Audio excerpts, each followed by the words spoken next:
Hi, Gail.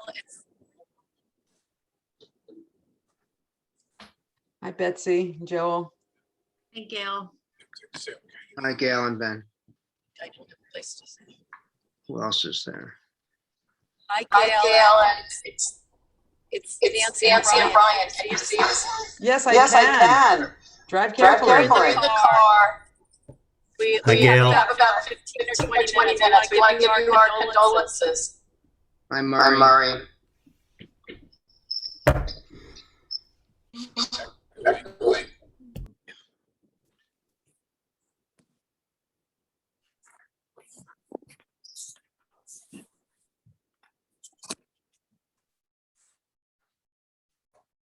All right, so when we're ready, I'll mute everybody and then hand it over to Sue, I think.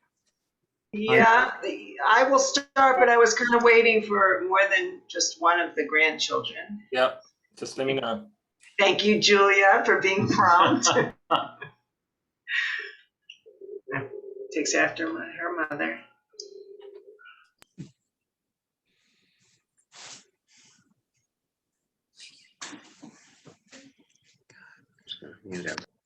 Judy Kerman, that's her niece. Kerman, yeah, Kerman, wasn't it? That was her. Yeah, that was. See, we have Eli has joined us. Hi, Orly. Hi, Emma. Hi, Daniel. And Aaron. Hi there.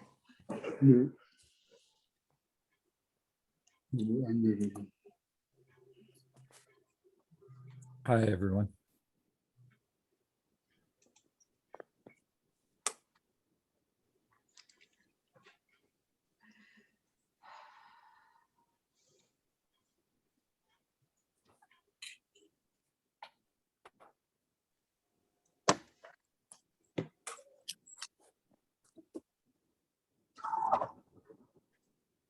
Well, I think I'm going to start, and hopefully the other grandchildren will show up. So let me mute everybody and then you unmute yourself, okay?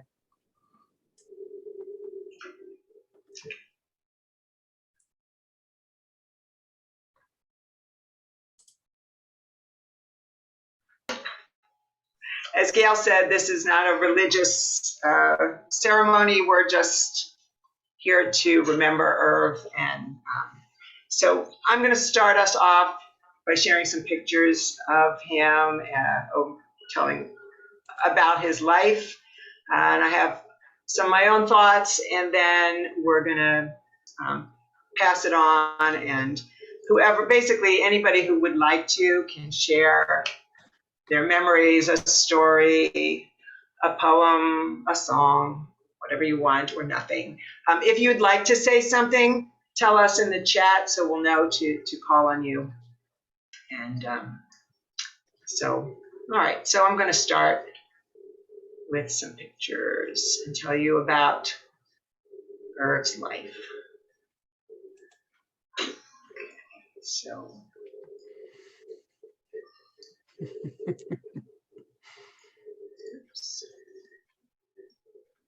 Okay, so Irv, my father, was born in Philadelphia in 1932, and despite his name being misspelled on his birth certificate, he happily joined his family that included his parents, Manuel and Sonia, and his older sisters, Matilda and Florence. And they lived in the Tacony neighborhood of Philadelphia, above the corner grocery store that his parents owned. He was close with his extended family, including his cousins Teddy and Steve. The older cousins often came to stay with the family on leave from the army. And despite Irv having to sleep in the kitchen when they visited, the older cousins often brought good stories. Irv had his bar mitzvah in 1945. He first attended Camp Mosheva in Annapolis with his sister Flo. And then he went to Camp Galil, where he met his future wife, Ethel. He liked to talk about his first car. It was a 1937 Plymouth with no floor that he bought for $25. He worked in his parents' store. He attended Central High School, where he played defense on the soccer team. He graduated Central in 1950, started dating Ethel when she was in nursing school in Philadelphia.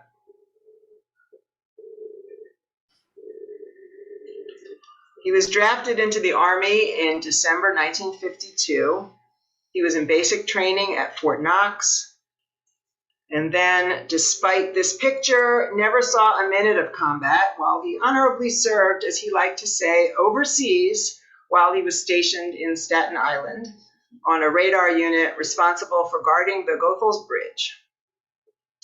About his Army experience, he said, "I was glad to help save the world from the North Korean communists and the Russian communist threat and learn to like hillbilly music. I learned to curse like a trooper and learned to what magnitude bureaucracy could extend."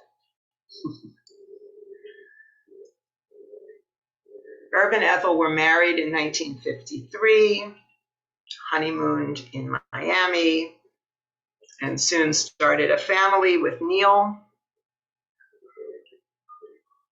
and then Gail, finally me.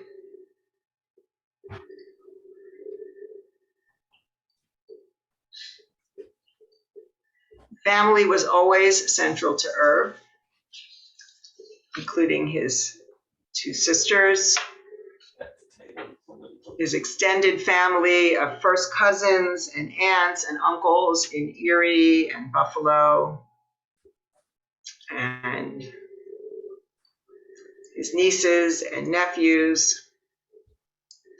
Friday night dinners and every holiday was celebrated at his parents' house.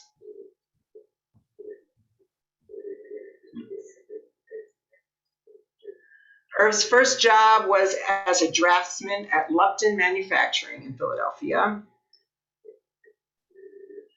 After about 10 years, he went back to school full-time to get his bachelor's degree and become a history teacher at Germantown High School. He continued in night school for many years, earning a master's in counseling, and then worked as a counselor at Cook and Wilson Junior Highs in Philadelphia.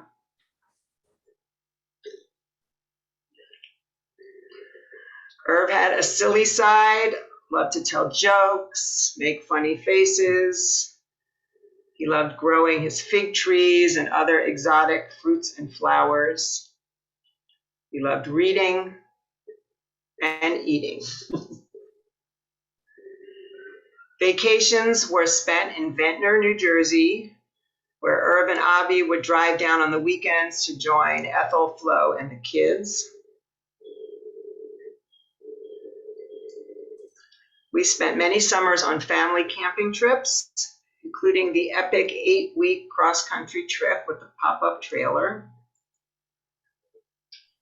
Irv and Ethel started traveling on their own in the 70s. They continued camping, made many trips to Israel to see his sister Matt and his daughter Gail. And of course, the annual family beach house vacations for over 20 years. There were many family celebrations, including his cousin's wedding, sister's wedding, his 60th birthday,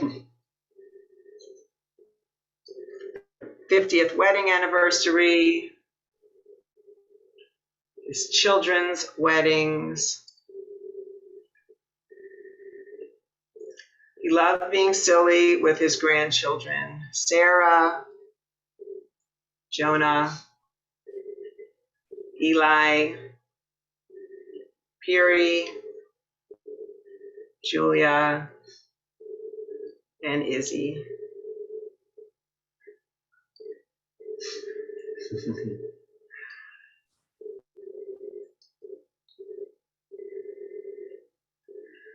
The center of his life always was his wife, Ethel.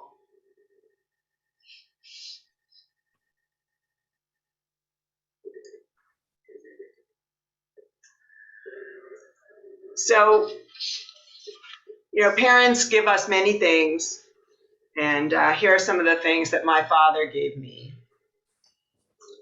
The songs, My Darling Clementine and I Ride an Old Paint.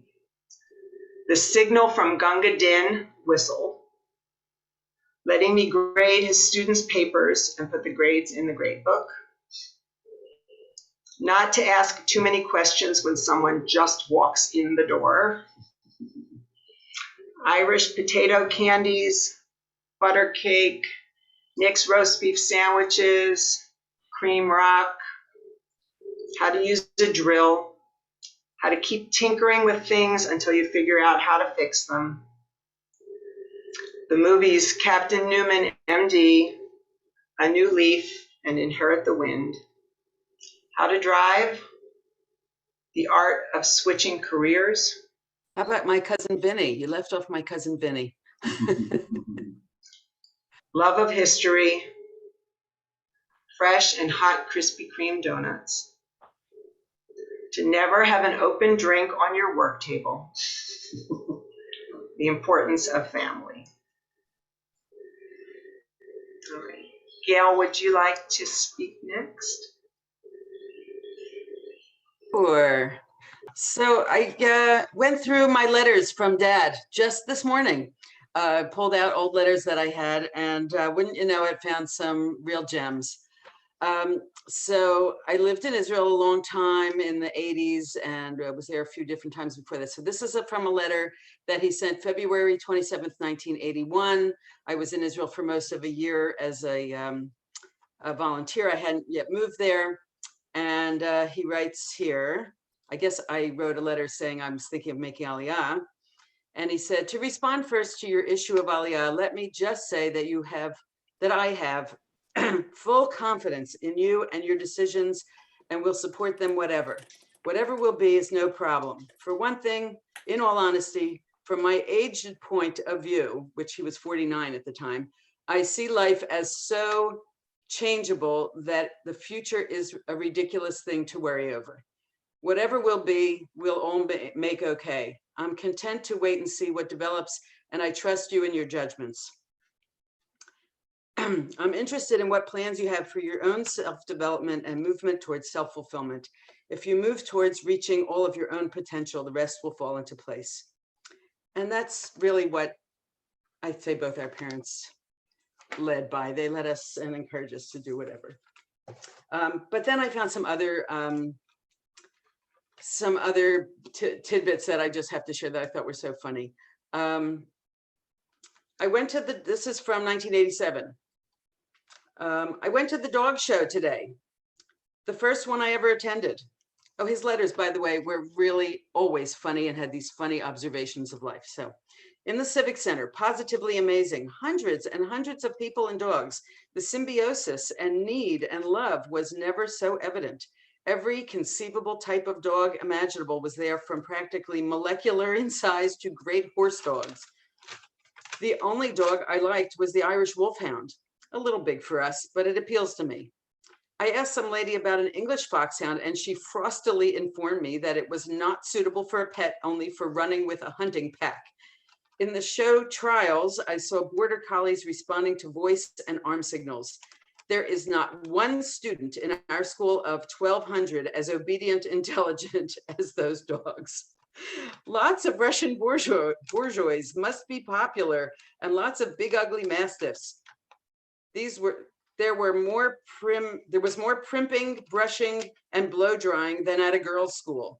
Actually, all of the craziness in the world, this seemed like the sanest event I've seen in weeks. And another one. I just remembered in Long Lake, this is from 1985, from a camping trip or a trip that I think it was a camping trip that Ethel Nerve went on. I just remembered in Long Lake, and I don't know where that was, wild bears come out each night to the town garbage dump. It's incredible. About 13 bears come at dusk to rummage through the garbage, and dozens of tourists watch. We locked the keys in the car by accident, and we're trapped at the Long Lake town dump after dark, surrounded by a dozen bears, until I finally fished a clothes hanger wire through the window and opened the door. Mom was getting very concerned, as it took an hour and lots of chipped paint. And I have one more. This is from October 1987. Last weekend celebrated our 35th wedding anniversary. Mom gave me a card which said, "I can't believe it's 10 years. Even funnier, after all these years, I inadvertently chose a birthday card for Mom instead of an anniversary card. I liked what it said and didn't notice the occasion. To compound the joke, Mom read it and didn't even realize it was the wrong occasion. That's what 34 years does for you." And of course, Ben and I are married 34 years this year too, so.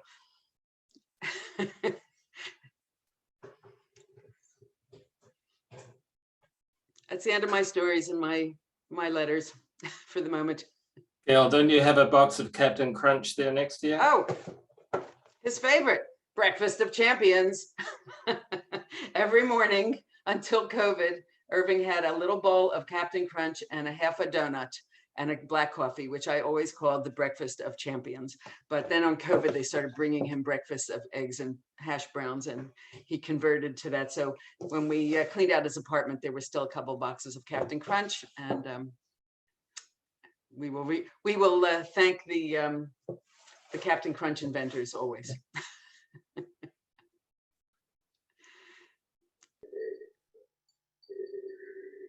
Fran and Zeb, did you want to say something?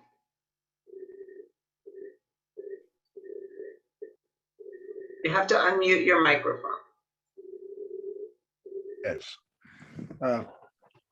We go back a long ways. 1947 in Galil, Irv was counselor in the bunk I was in. Ethel was a camper, and they're just a bunch of fun memories. And they never stopped, because after that, we saw each other in Philadelphia and in Toms River and in Jenkintown, not about a year ago, I guess. And we have fond memories, only good ones, and of both of them. Fran? Ethel was my best friend. We really loved each other. It was great.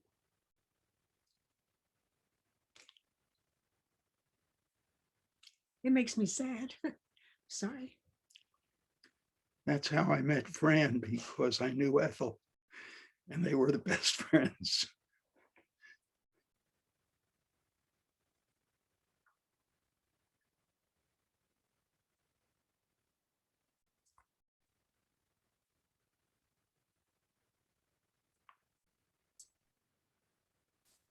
At this point, do you want to open it up to anybody else who wants to unmute? You have to unmute yourself, though.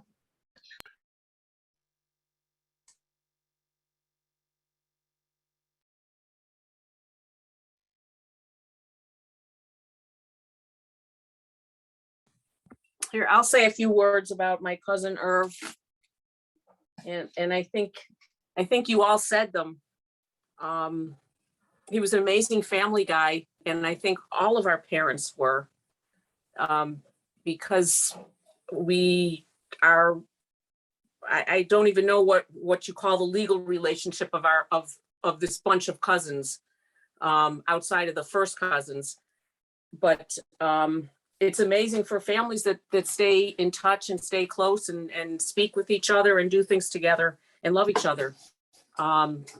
And I always loved my Philadelphia family, which is now spread out all over the place. But I just have fond memories of every single person. And looking forward, actually, we're going to Williamsburg, and we will see the Gussman clan while we're there.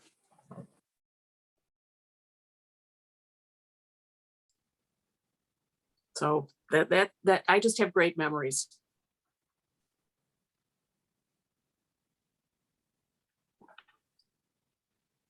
And Can I add something? This is Kevin. I guess I will. I think people can hear me. Sure, Kevin, go ahead. I was really glad to hear you say that food was so important to him. I remember when first came to the area, and I was going to a few different synagogues for Saturday morning services. And whenever I would run into both of your parents, Irv never hesitated to tell me that the most important thing about choosing a synagogue was what the Kiddush was like. And he, was a real proponent of that method of choosing where you were going to pray every week. So I remember that about him all the time. It was always so lovely to see them.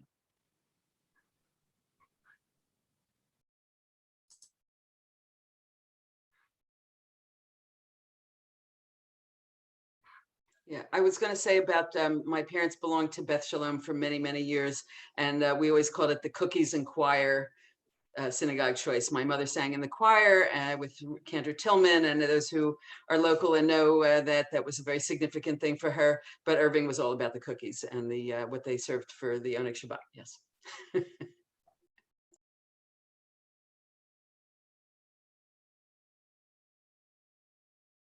Hey, this is Ben. I'll just throw in there that kind of piggybacking on this idea of food, he was never afraid to tell me if I was too fat. And then when I lost some weight, he'd see me and he goes, "Good, you're keeping the weight off."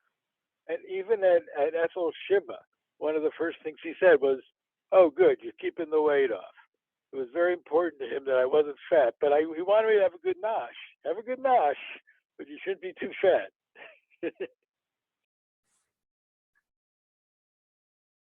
Does anybody of the family have the t-shirts? I forgot to wear my t-shirt. I'm gonna have to run up and get it. Yep. I see Lorna's got one too. Yes, he left a note. Irving left a note that we found after Ethel died that said, in his writing, "At my funeral, I want smoked fish, strong liquor, or good liquor, and good cookies." And so we have made that into a t-shirt because we thought that captured everything that was important in life. You can see it right here. There we go. Thank you. Smoked fish, hard liquor, good cookies. Yes. Words to live and die by. Gail, I wanted to add something. This is Betty. This is really lovely, and it's a gift that you're giving to yourselves and to all of us who didn't know your dad that well. To see him, as a younger man and a family man, and it was a joy to watch and to hear the stories. So thank you, and may they comfort you and the family.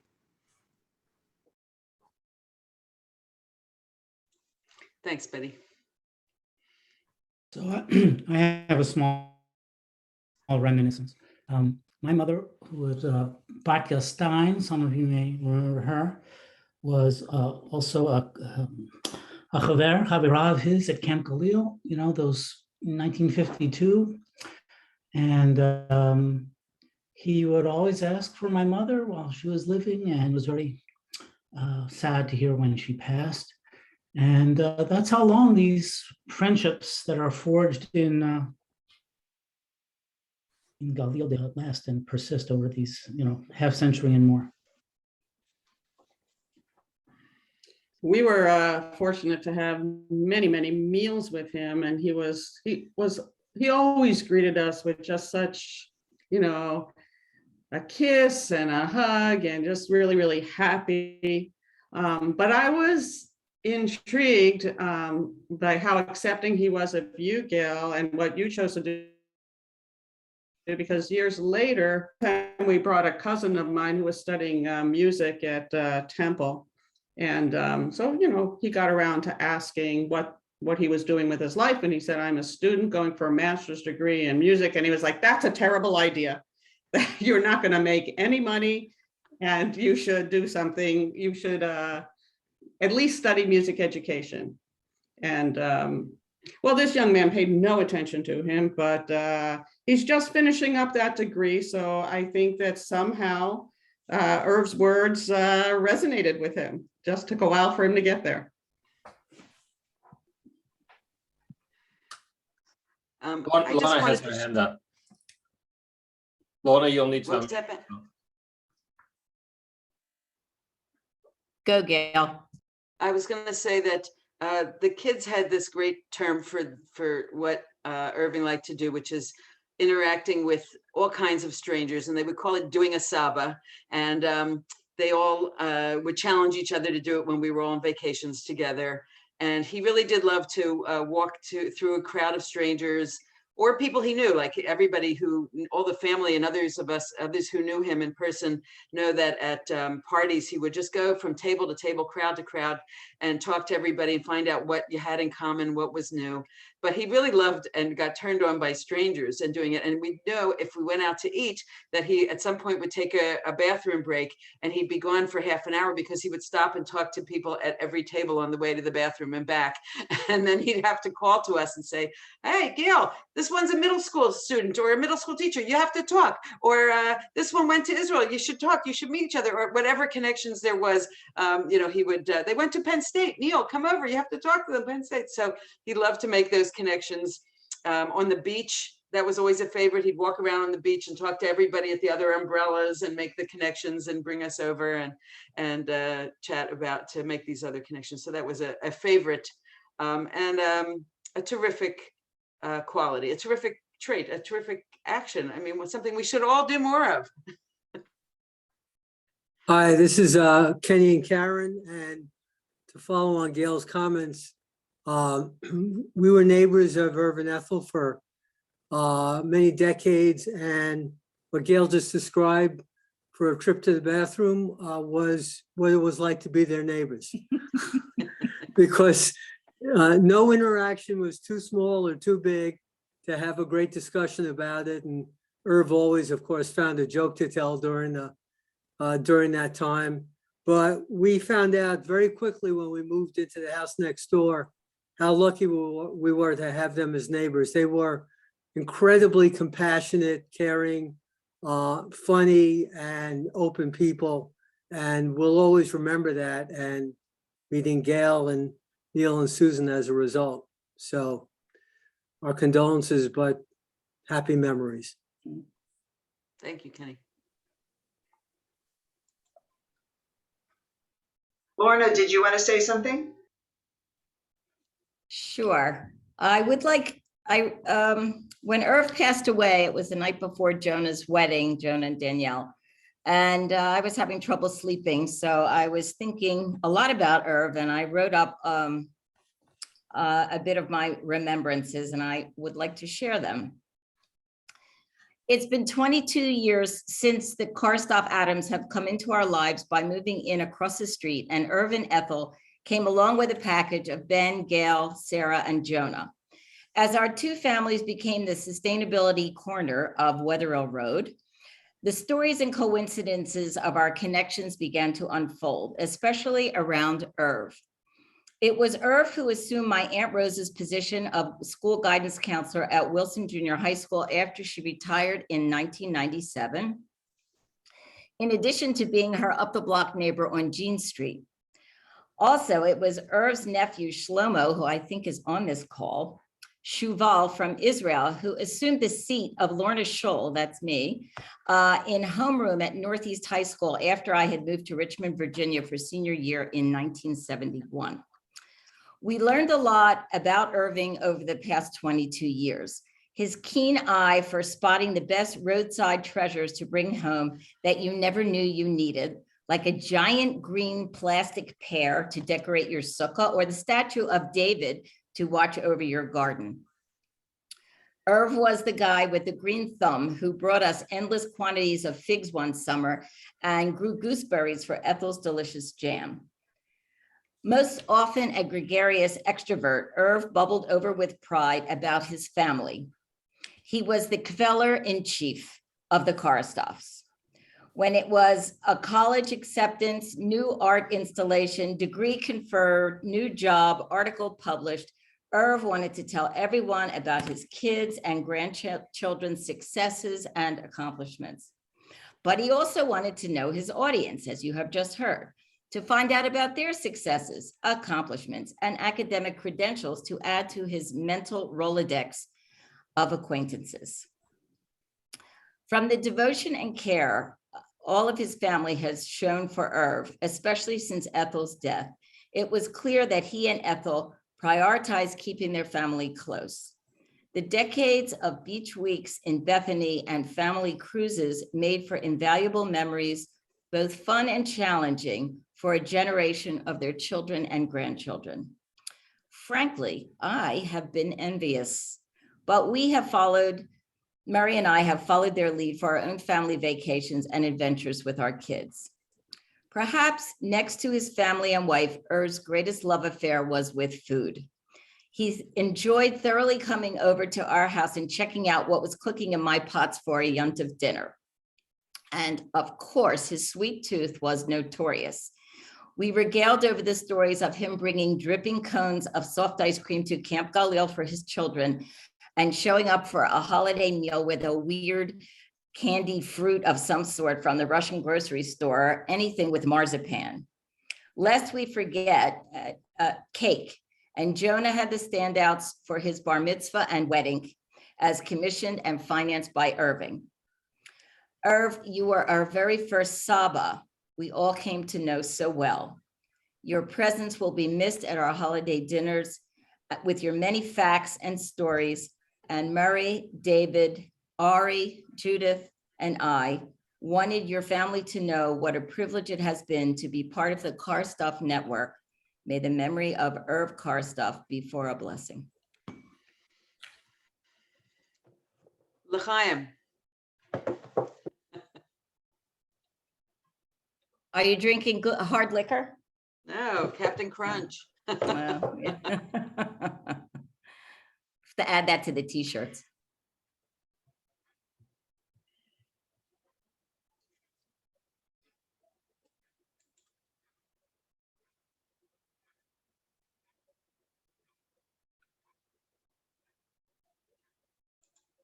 Don't make me write that my father was right, that I was last word Lorna. Somebody else has to say something.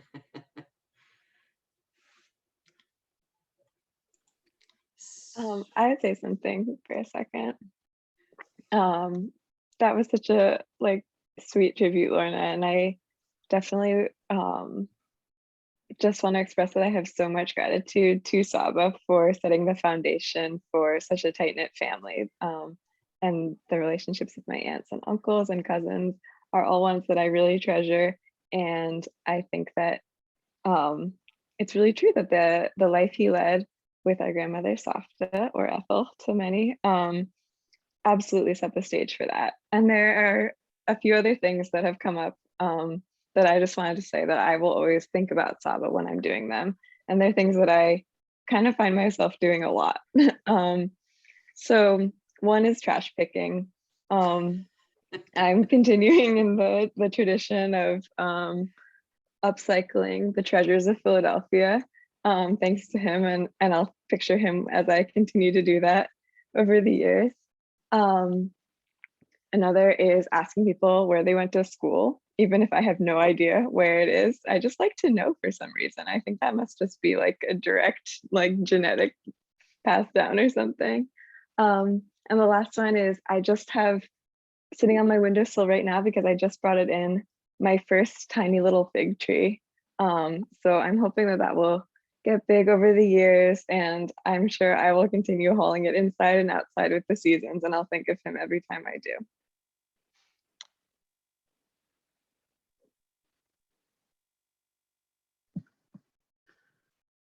I'll just add to that I think, I mean, so many of the things have already been said here, but in addition to modeling for all of us, family-mindedness and a real gregariousness towards strangers, willingness to strike up a conversation with anybody, and a love for sweets, I'm also inspired by the memory of his intellectual curiosity throughout his life. He was a big reader, followed the news closely all the way to the end, and also a real desire for self-improvement.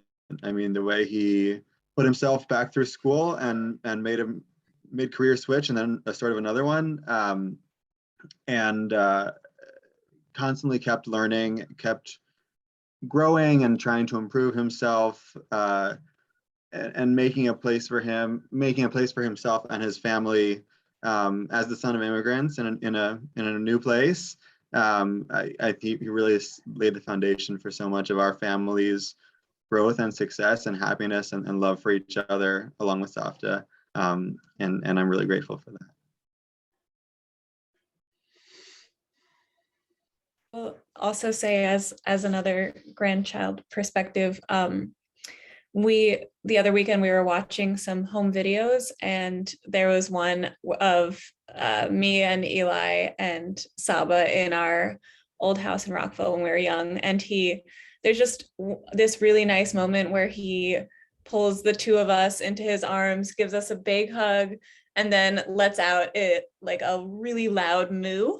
And I think that was a perfect summary of him, and his sort of style of grandparenting, of being sort of the class clown of our family, and really loving and caring, and also silly and goofy and playful with all of us. And I was trying to think of bigger stories to tell, but I think really so much of the role he played in our family was all these really fun, small little moments like that. And so I know I will always be grateful for that and that role that he played in our family. Yeah, he also, at my bar mitzvah, from when I was reading the Torah, he made monkey faces at me from the front row, and he knew how to dish out a good prank. Maybe not how to take one always, but he got better at that too. I wanted to give a little credit for gardening. Not only did he always garden, I recently drove past our old row house that we used to live on Large Street, Large and Levick, and I was noticing that the cedar trees that were in the front are gone now, but then I drove around the back, and there's a tiny little plot of soil about as big as what you could have parked next to the plot of cement where the car was parked. But when we lived there, that little tiny bit of yard was always filled with vegetables. It had a cherry tree. We always grew tomatoes and cucumbers and peppers and all kinds of stuff. And the front always had a big long line of flowers. And I noticed when in the letters that I reread this morning, there's a million references to gardening and planting, and Neil bringing plants and redoing the garden and more plants and growing and all that stuff.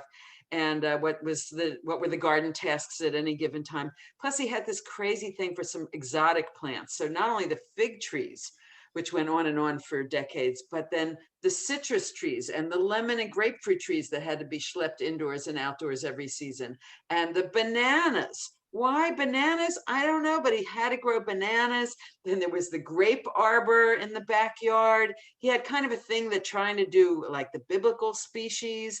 Then there was like Yamagaki, I think they're called, umabachi plums. He had an umabachi Japanese plum tree and a quince tree and hickory nuts growing there. And you know, such pride in all this edible stuff that was growing and how it was doing. And then moonflowers and just all kinds of goofy plants and exotic plants that he had in his mind that he had to grow. And Lorna's saying he grew epazote, okay, whatever that was, all kinds of things every year that they both enjoyed that hobby of gardening, and definitely passed it on to all of us. I would say every one of his kids and grandkids cannot live without some greenery and their fingers in the dirt in some form or fashion. We always have to get our fingers in the dirt and grow something. So definitely straight from Saba and Savta.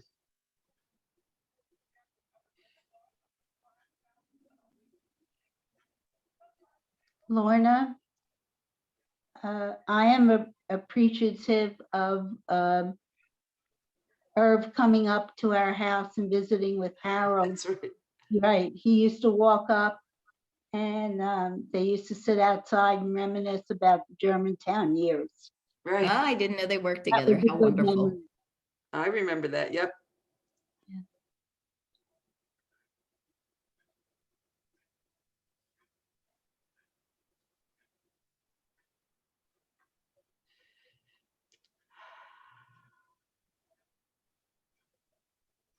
As Irving's eldest child and only son, it is really not possible for me to enumerate all the things that I got from my father.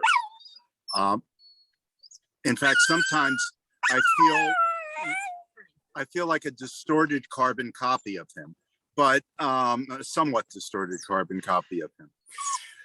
However, to sum it up, I'd just say that my father had an enormous zest for life. He loved experience. He loved to explore the world, to try new things, to immerse himself in new ideas. He also liked to get confirmation of his old ideas and make sure that everything that he thought was true in the world was really true as he believed it. And he was a wonderful father who inspired with a mix of both confidence and fear to move us along in our own lives. One thing that's important to me to remember about Irv is that he also suffered a great deal.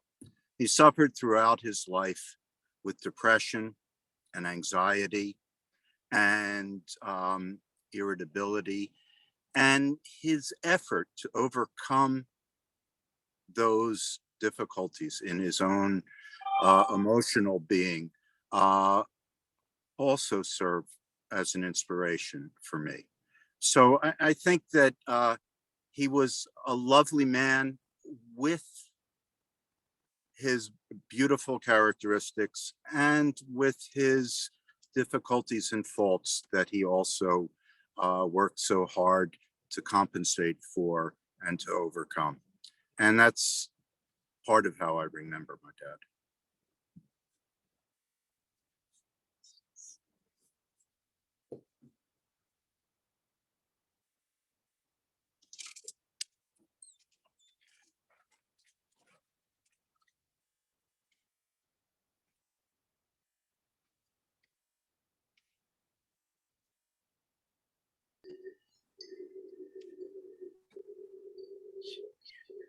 You know, that ties back to his food interests and obsessions. So, you know, you can see from those photographs that he struggled with his own weight during his life, but he still had an insatiable sweet tooth. So he was the king of taking tiny slivers of food in front of him, like candy, cake, fudge, whatever.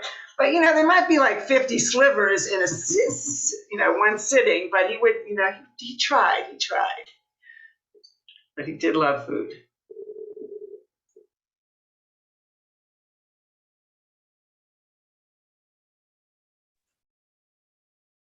I have a photograph I'd like to share. I hope you can see it. I don't know if this is something that other people in the family have or not.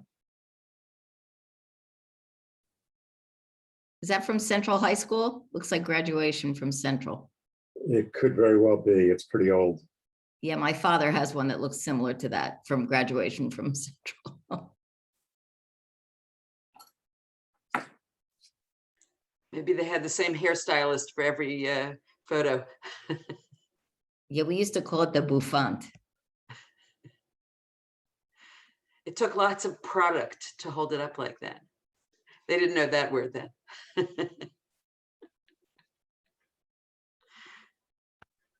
They wouldn't have spent the money on product. They spent it on, there was some, what was it called? Brill Brill cream. cream. Brill cream. Little dab. Product. Yeah, Just right. product from the 60s and 70s. For those lucky enough to have hair.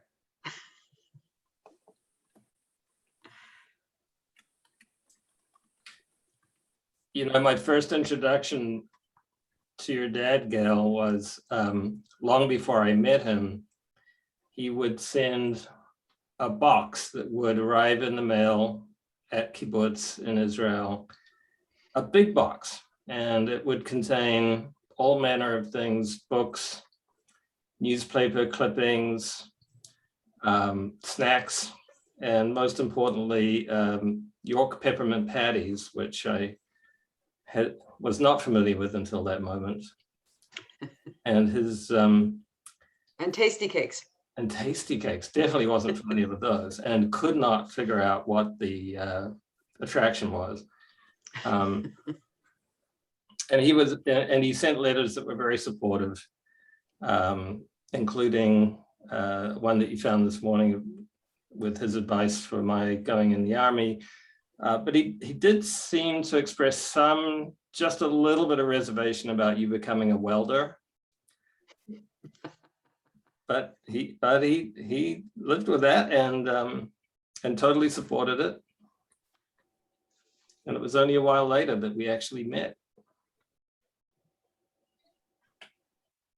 And your reference to the newspaper clippings just brought up a huge memory. That was Irv's favorite thing to do. There was always a little cutter on the table next to the newspaper, and he would cut out articles for whoever he thought it was appropriate for, and we put our name on it, and we had a file so that when we came to visit, we collected our newspaper articles.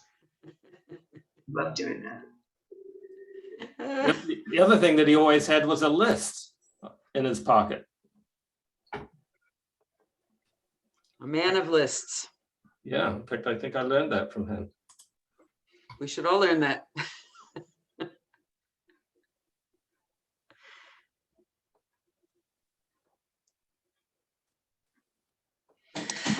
We wanted to say love to all the family, and we're sorry for the great distance.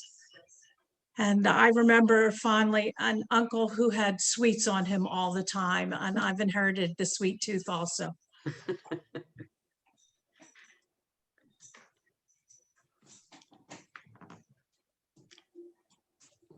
I'm a friend of Sue's from a long time ago. I didn't know your dad very well, but the few times I met him, the thing that really struck me coming from New York was his really heavy Philadelphia accent. I still remember that was sort of maybe my first exposure to a really, really heavy Philly accent. So I do remember that. He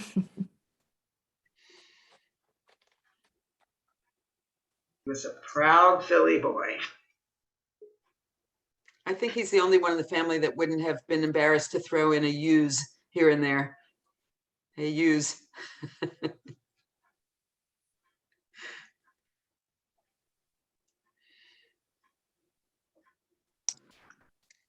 I got to say a bunch of words at the brunch after the wedding, but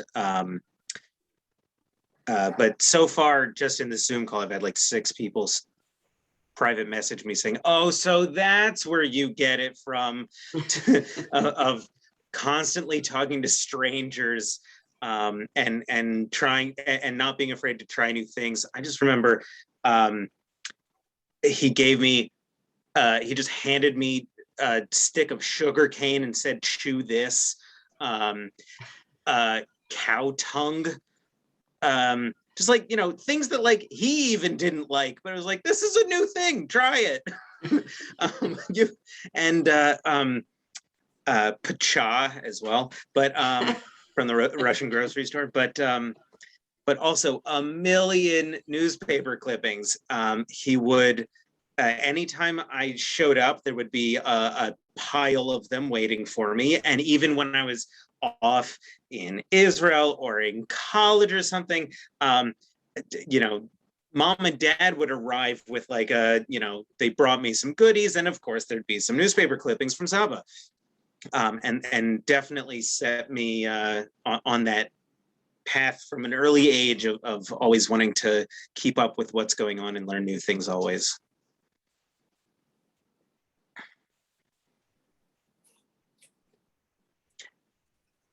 And if it doesn't go well, you still experienced it. You learn new things. That was definitely some, going to going to synagogue with him as a kid every morning. Like, we're not here for the true synagogue experience. We're here to just, see people and be out in the world and make jokes and eat some sweets, and everything's worth experiencing, even if it isn't what it was actually made for.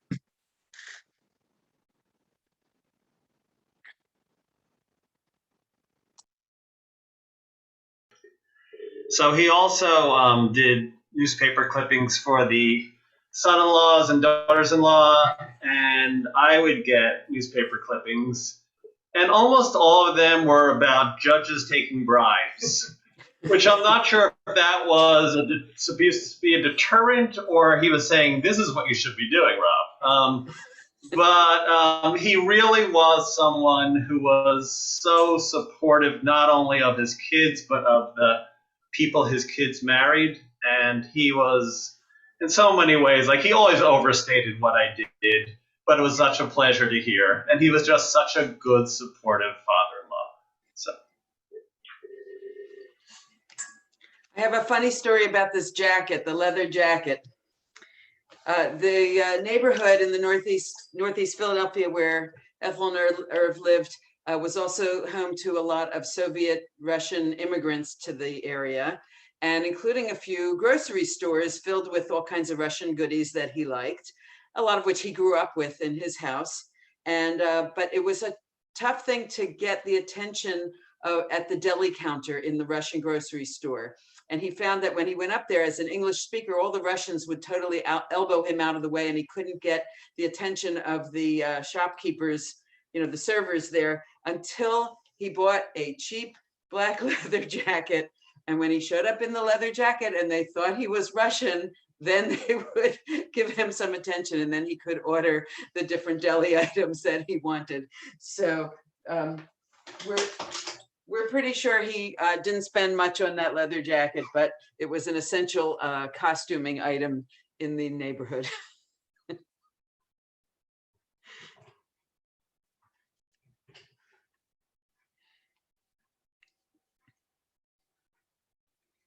Oh, speaking of costumes, he also had all kinds of funny hats that he collected and wore in Purim or whatever. He just, he liked to have those kinds of funny things around as well. Yeah, there was a fez in a box in the front closet all my life. I think it was a gift from Matya, but yes, he liked having that.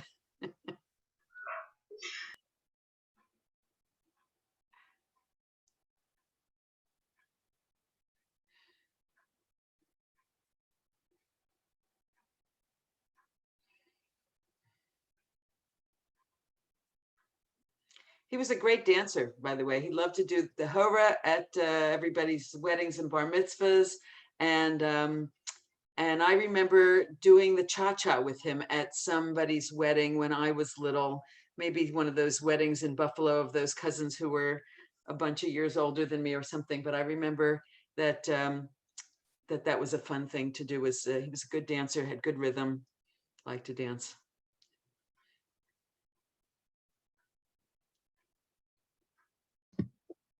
Sue, I never probably got a chance to properly thank your parents for tolerating all of those large sleepovers in the basement at 9706 Jean Street. And we must have made an incredible mess. And they were like, they kept letting you have us all back. And I guess that was really nice of them. I don't remember them even getting into it, like, spending much time with us. They let us be by ourselves, but those were really, really fun times, and we must have destroyed their house. So.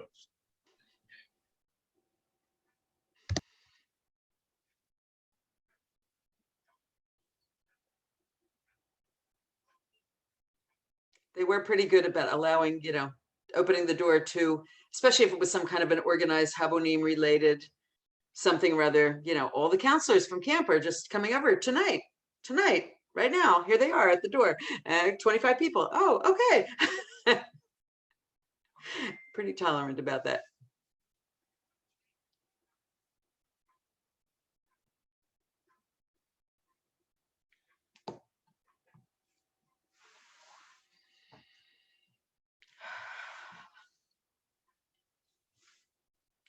Neil, do you have another story? I see Neil and Stacy are having a laugh. I'm thinking they're having another story.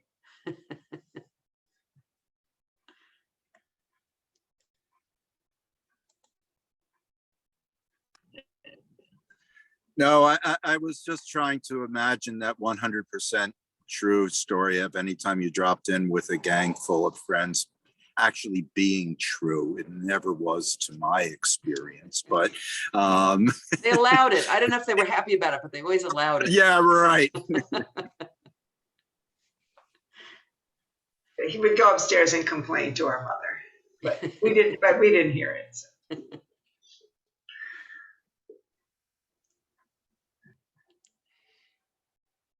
If it was in service to the Jewish people, then it had to be tolerated.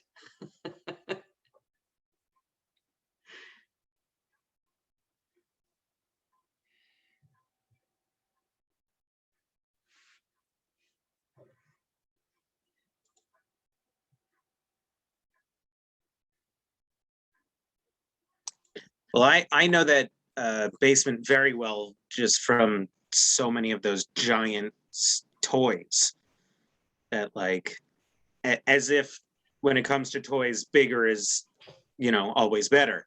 And he would just like he would see a deal, and any deal was that could be too good to pass up. He would buy whether it be canned fish or canned soup, by the dozen, just because it was on sale.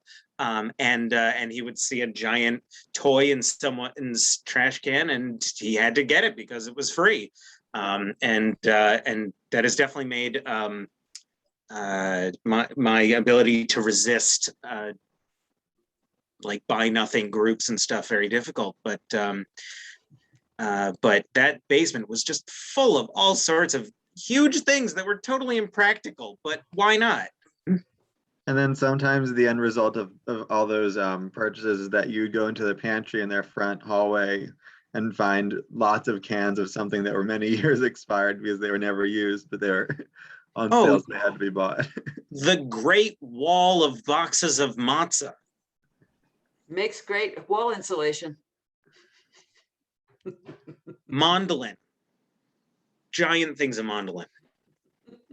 Saltines as well. And always ice cream in the freezer, obviously. And chikorina soup. Always, just in case.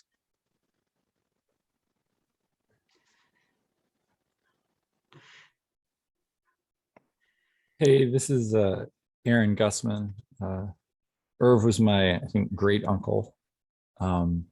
And it's funny that you mentioned that because, growing up, we would come up to Philadelphia for sort of extended family events, and some of my earliest memories of Seder's are at his house. And it's funny what you remember, and I absolutely remember those giant stuffed animals in the basement, along with, I think it was like a speed bag, like for some reason, and just all the chaos that went on down there.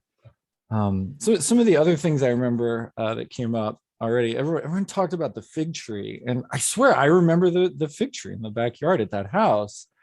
And like he must have like showed it to me like every time I went up there for it to like make a memory. And now I have a fig tree in my house And the crazy thing is, it's like, I have no idea how he kept it alive, because I've killed mine twice and I'm like way farther south than him. So I have no idea, like I have no idea how he's able to do that. Because I don't know. I'm very impressed by that.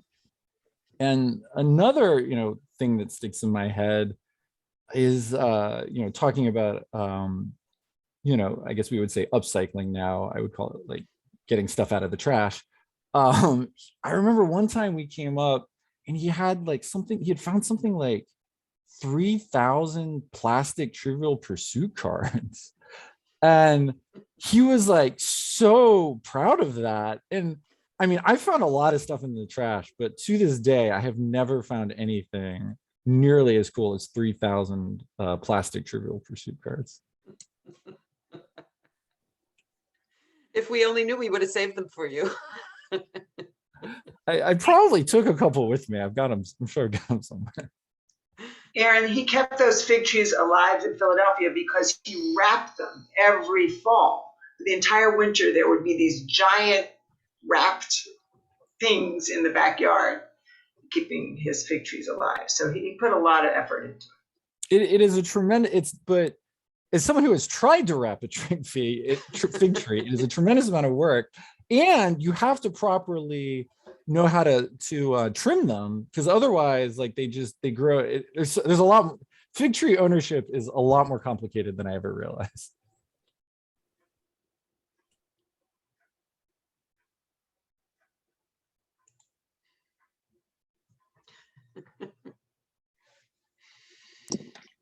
And also in that garden were gooseberry bushes that we would make gooseberry jam with, grapes that we made grape juice jam. What did we make out of them? And grape mess. That's right. That's right. Yeah, you didn't just make it, John. You stomped them with your bare feet. Yeah, because why not?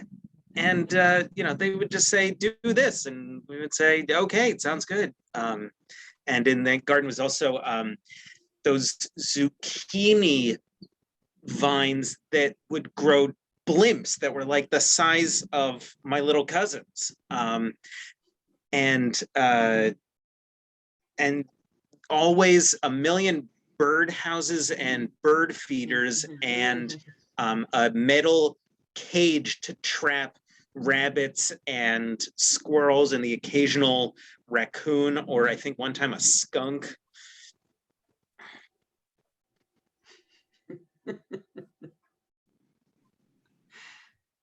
But always he would trap it and he would take it over to Pennypack Park and let it go free every single time.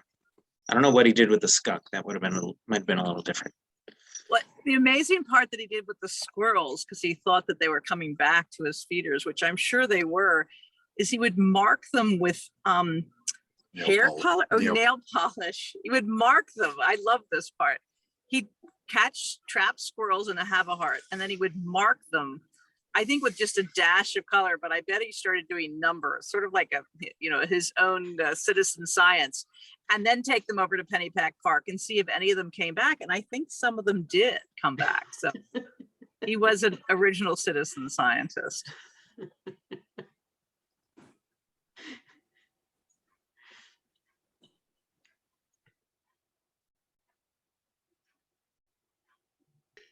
Well, it's been wonderful to hear all these stories. I feel like the message is we should all go and plant a fig tree at the very least, or some other exotic fruit.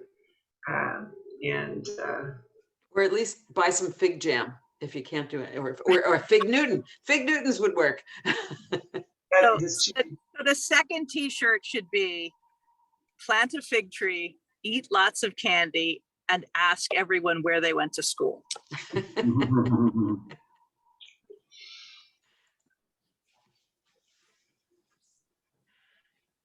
Oh, I would absolutely recommend to anyone and everyone his level of talking to strangers. It has really benefited me in my life and in all of my travels. Just talking to the person sitting on the train next to me, something that is often frowned upon in our modern society, but that never bothered him. And it has certainly benefited me. And it was always surprising to see how much people shared with him. And he would turn around and tell us stories about the cashier at the restaurant and how many kids she had. And so people do like to be asked questions about themselves, apparently. You want to talk? Zev, did you want to say something? Only that you brought back a memory to me that my father and your father had something very much in common. My father also graduated from Central High School. And but he went to Central Evening School because it was in the middle of a terrible depression and he had to work during the day to go to school at night. But he's a graduate. And when I think of some of the things that Irv did, my father was also Irv. And so we have something in common. But it's been wonderful just being with your family and including us here, and I appreciate it. And we will never forget them. They'll always be with us, as well as the family. So, and Flo was the one I knew at the same time I knew Irv. And so it's wonderful to see her and all of you. Thank you. Thanks for joining us, Zev and Fran. Thank you. Yeah, it's true. I mentioned about changing careers, but so our dad was like in his 30s, had already had 3 kids and was working for, I don't know, 11 or 12 years when he decided to quit and go back to school full time with undergraduates who were like 18 years old. And, that's kind of gutsy and unusual, particularly for his generation.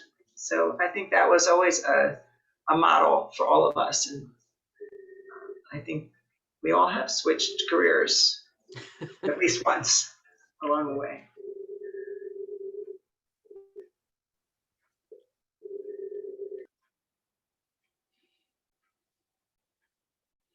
I want to thank everybody for joining us and sharing all your great stories and listening and to us share our stories and in that way celebrating his life with us. Thank you.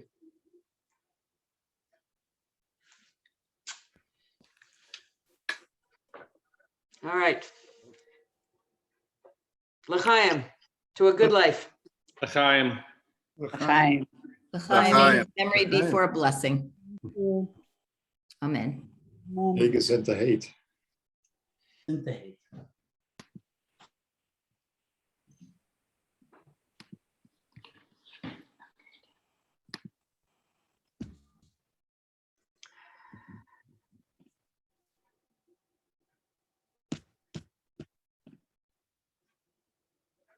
That was really beautiful.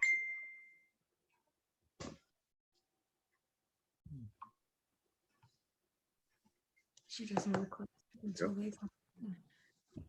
I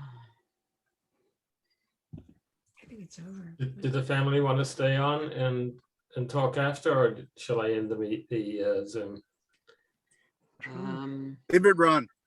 When have we ever wanted to stop talking? Danielle, you've abandoned your chair there. Yeah, I was working on a mosaic while we were Zooming. And it's basically done.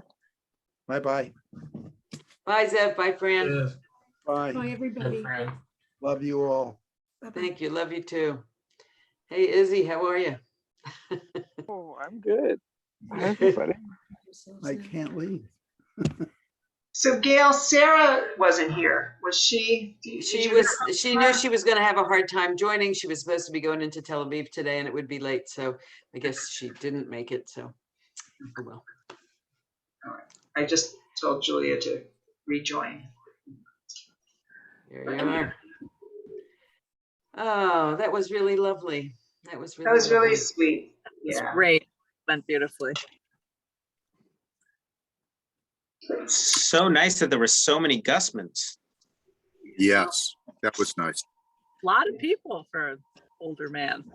Yeah, Well, some of those people who joined, Six. I knew who many of the people were who I thought a lot of you wouldn't, but I just knew it was surprising to me that they heard and somehow got the link. Like Jan Finkelman, she lives up the block from us, but her husband Harold, who died 15 years ago, taught at Germantown High School with Saba, and clearly she saw the notice in the, she didn't get in touch with us, but she must have seen the notice in the paper, got the link. Oh, this is what we should have done. We're in the car at a rest stop, so we. Yeah. We're on the way back from Maine. Oh, I was gonna say, you guys are spending a lot of time looking at the camera, not the road. Right, you didn't see all the sirens behind us. We've been chased by about 6 cops so far, like O.J. Simpson. We had the road Wake to of ourselves. destruction. Yeah. But you couldn't hear, Ernie was, we're at a rest stop, so there are dogs walking past, and Ernie was doing his screaming bit. We So did hear a bit. We can hear.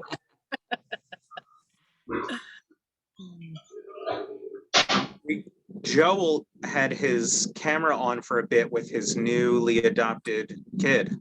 Yeah. Yeah. Tia. Yeah, that's right. It's a funny and cute name. I wonder where that's from too. It might be from the birth mother who they are in touch with and know. Can't believe how quintessentially surfer dude Daniel. Oh my God, that hair. Oh, the hair. Oh my goodness. I know. He's a cousin? Long blonde hair? Except for Stacy. Our friend Jessie Bond, who lives in Israel, was inspired by the figs, and she's sending me a message about figs were grown by Italians in South Philly, which I knew. But then she just sent these pictures of some kind of fig baked good of some sort, which really looks incredible. So, I think it's just baked figs, but or grilled or something. But anyway, Yeah, it was kind of unbelievable what the percentage of time we spent talking about figs. But also, I really enjoyed Daniel talking about his experience and talking about, like how hard it actually is. Aaron, right. It was great, Well, it's also ridiculous how much time Saba spent on figs. Does anybody remember? I remember going back to see the house in Ventnor and looking in the back, and there was a fig tree in the back. Is there some memory about a fig tree behind that house? Deb was just there, so you could definitely figure that, ask her. But I think there might have been. Did the fig tree that we had come from your dad, Gal? What? Did the fig tree that we had for all those years out here come from your dad? Of course. Of course. Do figs come from anywhere else? I'm going to try to grow a fig tree. I think I might not have to wrap it around here. I think might be warm enough. Oh, you might be, yeah. We grew one of, was it Irv's fig trees? Yeah, so we had one of Irv's fig trees for about 15 years, but it finally got too big to wheelbarrow into the basement. We just couldn't get it back in or get it back out, and it died, and I felt really awful. But we had tried valiantly. Well, Gail, you wrapped out fig tree for years, including painting a few times. But that's what happened to his trees. Actually, they got too big to wrap, and then they were killed off in a terrible frost. And did you see Gary's message? Yeah, we don't have to record anymore. Yeah, right. Good point, Gary. Thank you, Pierre.